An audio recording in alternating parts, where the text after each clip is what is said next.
সুন্দর আজকে ওয়েদারটা। হ্যাঁ আজকে ওয়েদারটা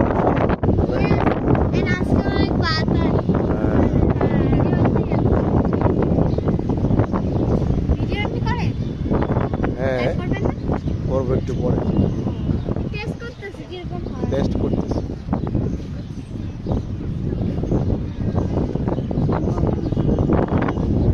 গেছি ঢাল কাটার জন্য